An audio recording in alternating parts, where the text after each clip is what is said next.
Okay guys, so mayon usab nga adlaw, lain usab nga content sa atong sambingay karon. And kani atong sambingay disclaimer taning mga story ug atong purpose nini para mas masabtan nato ang mga pagtulun-an nga gikan sa pulong sa Ginoo. Okay? So kung bago pa kani nga channel, I will invite you to subscribe sa atong nga channel para mas ma-update ka kanunay sa mga videos na itong mga upload. So doon na tayo mga sambingay nga mga daghan pa, and ana tayo mga sambingay nga na-upload sa ubos. And kung nagbulong po ka og mga sermon, topical, expository, and textual, no, pakisusi lang sa atong mga videos diya sa ubos. And kung nagbulong po ka og katubagan sa mga pangutana nimo nga sagad ipangutana sa mga Kristiyanon, so aduna po tay mga videos about sa mga pangutana. And hilabi na ron panahon na kung nagbulong ka og mga explanation about sa 7 last word. So doon na po tayo mga videos, explanation in every word nga katong pito ka pulong nga gilitok ni Jesus Christ. Especially kaming na ato ang itawag og Holy Week. So basin usakas na asayinan sa pag explain o pag preach. So pakisusi lang nini nga channel sa mga videos dira. Okay? Then napo tay mga live Bible study matag Huwebes ug Martes, and live worship sa Miyerkules, midweek prayer ug Sunday worship. And every day, okay, mo ni pinaka-importante, every day aduna tay gitawag og daily devotional. So pakisusi lang sa ato ang mga live daily devotional na diha ato mga nagkalain-laing mga topic, mga videos dira, okay? Para makakaon gyud ta kanunay sa pulong sa Ginoo. Okay guys, so adto na ta sa ato nga sambingay. Okay, kani atong sambingay karon controversial kini. Kay mao kini ang sagad gidebatihan sa kadaghanan tungod kay dili tanan nagpractice niini. So kani nga sambingay nagisgot kini may tungod sa sambingay sa Kristohanon nga dili tig ikapuluan o wala nagpractice og ikapulo o kaning gitawag og 10%. Okay? Para mas masabtan nato inani ang senaryo sa mao nga sambingay. Adunay duha ka managsilingan nga ang usa mangyatagon ug ang usa adunay pagkahakog. Okay? Ang katong mangyatagon Kristohanon ug katong yatagan Kristohanon usab. Dili sila pareho og kinaiya. Okay, nahitabo nga katong mangyatagon nagluto siya, so kay ang ilang kusina duol raman kaayo madungog raman ang pagkasakasa sa mga gigisal o ang aso makita raman. Okay, so nakahuna-huna tong silingan nga bason taon og muhatag. Okay, so sa gi-expect niya nihatag gyud katong maong galuto nga silingan nga mangyatagon. So kada adlaw magluto tong mangyatagon, hatdan gyud ang katong yang silingan. Okay, kay silingan ko sila ragod ang duol. So kanunay ang hatdan. Apan katong maong silingan nga iyang paghatdan, wa gyud mubalos pug hatod. So kada adlaw maghulat na laman tong maong siging gihatdan, murag gasalig na laman siya nga adunay siging hatod og sudan. Okay, so ang iyang buhaton magluto na laman siya og kanon. Unya dili siya magluto og sudan kay kabalo naman siya nga sige siyang paghatdan sa iyang silingan nga mangyatagon. Nya salamat siya kay nakasilingan siya og mangyatagon. Salamat kaayo Lord nga kini akong silingan. Kusog kay manghatag, wala na gyud koy luto-luto og sudan. So dunay usa ka adlaw ni ana nga nahuman na siya gluto og kanon. Nya nagulat siya mahatagan sa silingan og sudan. So nigutom na lang siya igsuon, unya wa gyud mihatod tung iyang silingan. Nakakita siya nga nag-aso ang kusina, nakadungog siya nga nagkasa-kasa ang kalaha sa giluto sa maong mangyatagon nga silingan. Pero while gahulat siya, wala gyud mitunol kaniya. So ga-expect siya og wala. So ang naitabo, nangumpra na lamang siya iyaha, kay lagi naanad lagi siya singgitagan, so wala lang pud taon siya nagtigom og pangumpra og sudan. So adto siya sa Tiangge, unya palit sa dito sudan karon nag-abot sila sa iyang silingan. Tuwa po dahil tiyanggi ang silingan kay nangumpra po. So, sa dihang nagkahinagbo sila, okay, nag-istoryanay sila, kung niingon tong mao nga tighatag, oy mare, napupuday ka, nangumpra puday ka dinhi. Iyon po tong gihatagan nga bitaw mare, nangumpra ko. Ay wala may sudan sa balay. Pero wala pa ato mare na ako ipangutana nimo. Unsa man na mare? Laot nga dili po ka mosuko ini kong pangutana. Hay dili basta unsa nang pangutana, ay sulti lang. So sulti siya unsa nga mare, murag na kalitan ko ba? Kay kada adlaw sa mga nangaging mga adlaw kanunay kang maghatod og sudan. Manang nag-expect ko nga magluto na lamang kung kanon niya. Dili ako problema ang sudan, pero gahapon mare tingala ko nga wala man kanihatod sa balay. So mao ba mare? Nagulat day ka mare? Oo, kay siyempre naanad bi ako nga kada adlaw naghatod ka sa balay. Okay? So murag nakalitan ko. Pero muna mangutana ko nimo mare, ayaw rag kalain ha nganong nahitabo to nga kabalo man jud kong galuto jud ka ato nya nakita man jud akong gaaso ang inyong kusina. So ni tubag ang mao nga kumari, pasensya na ka mare kay naagid tinuod ko naluto. Okay, sabi nimo tagbay-ubay ba ko naluto nga sudan gahapon, pero ang problema lang kay wala ko'y kasudlan. Unsaon man ako paghatod mare nga ang mga sudlanan nga akong gisigi hatag nimo kada adlaw wa man nimo gipang uli. Gatapok ra siguro ros iyong panimalay akong sudlanan. So niyon ang one ay bitaw mare, sorry kay mare. Maudi ay tuon nga wala ka hatag na hatod sa balay kay naara gid ay tinuod to balay ang ako ang mga sudlanan nga imuhang gihatod gisudlan paghatod sa ako. Okay? So moto nga diha ra kutob ang maong sambingay igsoon. So unsa may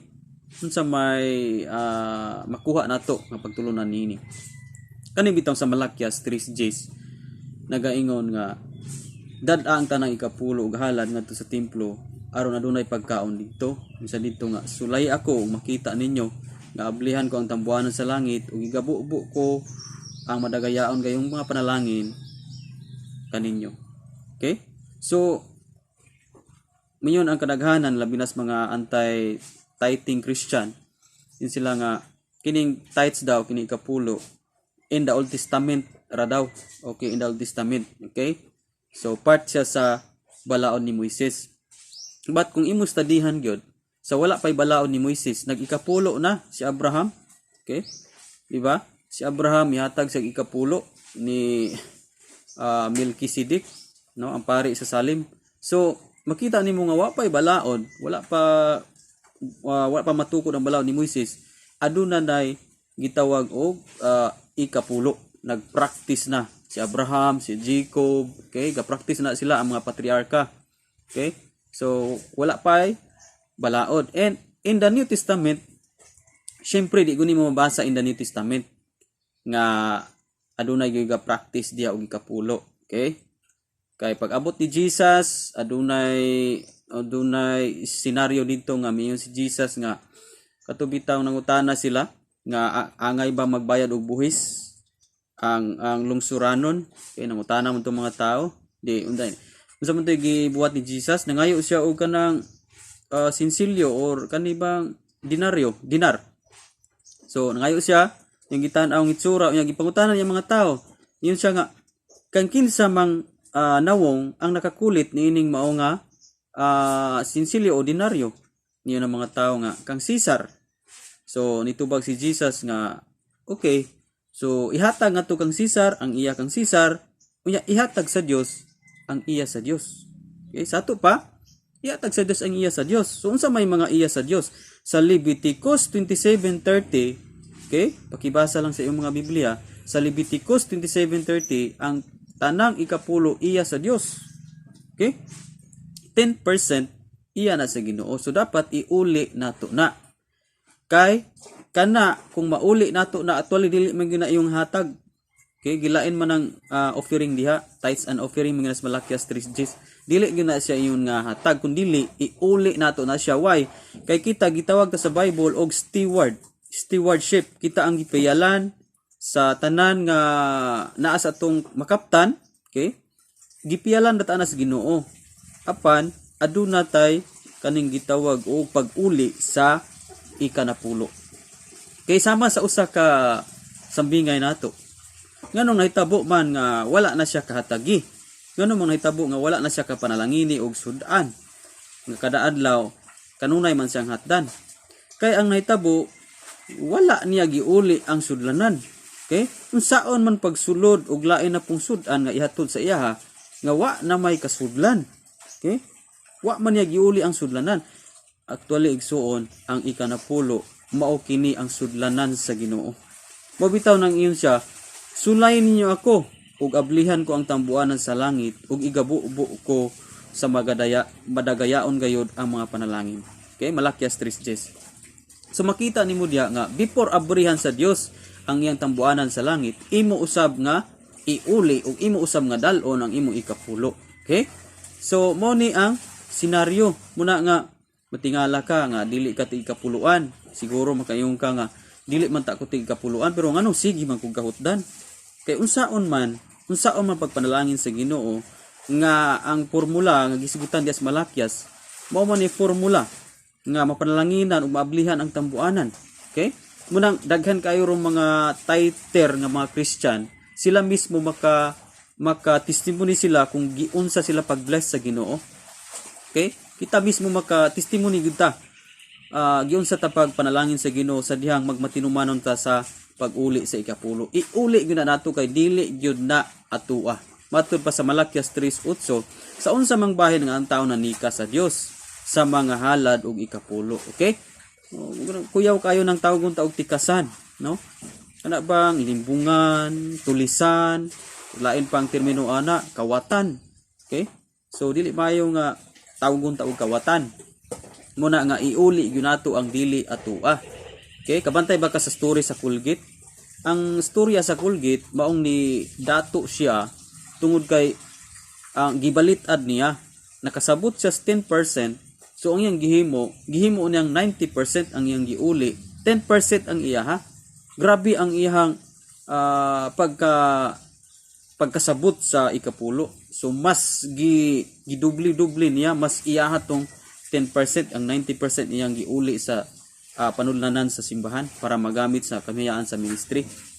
So ang naitabo, ang Colgate gibless kaayo pag-ayo sa Ginoo. O sa tibuok kalibutan, imong tanawon karon, ang tanang tao puros gagamit og Colgate. Okay?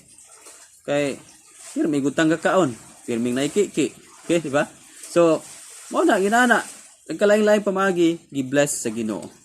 Muna nga kung ikaw karon dili pa ka ti ikapuluan, dili pud ta makaingon nga dili pud ta mamugos sa imuha kung unsa gyud imong nakatunan sa pulong sa Ginoo. Kay sagaran man gyud ron panahon na mayon sila nga mas okay kuno ng love gift.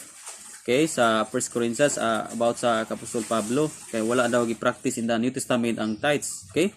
Pero wala po na yun ang Bible nga sala kung mag-practice kag tithes, di ba? Wala po na yun ang Bible nga nakasala ka kung mag-practice kag tithes. Niyon ang Bible nga sulayi, di ba? Wala man ka iyong pugsa, wala man pug ka iyon nga kada jong ipugos ang giingon ra diya sulayi. Okay? Sa mga nakasulay nini, grabe ang testimony. Okay? Apan sa wala mga nakasulay, sige jog sagaran jon may testimony in sa pagsugod nako sa una. Now, pag ko kasabot gyud aning tithes, grabe yung sige jong kabsan, siging kakulangan, no? But praise God nga sadyang nasabtan na nato ning mao nga pag-practice. No, atong ginauli ang sudlanan kay mao nay sudlan sa Ginoo. Iuli gyud nato na. Kay unsa ang pagpanalangin sa Ginoo kung walay sudlanan? Okay? Kinahanglan yung sudlanan, so iuli nato ang sudlanan. Okay? So dinhi ta kutob sa atong sambingay, no? Pasensya na sa mga dili tither, dili tigkapuluan, dili bagay ninyo ning mao nga mensahe pero puli nga katuna nato ang pulong sa Ginoo. Ayaw sabta nga balaod na ni Moises, sa wala pay balaod na. Okay? And Jesus Christ niya siya nga ihatag ni Caesar ang iya ni Caesar, ihatag sa Dios ang iya sa Dios. Okay? Hinumdumi steward ta. Kita ang gipialan. Okay? Dili pwede nga ang pialan matawag og kawatan. Okay, Malakyas 3:8, kung dili ka kapialan sa ikapulo, matawag ka og kawatan. Okay? So kay kawatan man, daghan pong kawaton sa imong kinabuhi. Kung unsa imong gipugas, mao ra po imong anihon.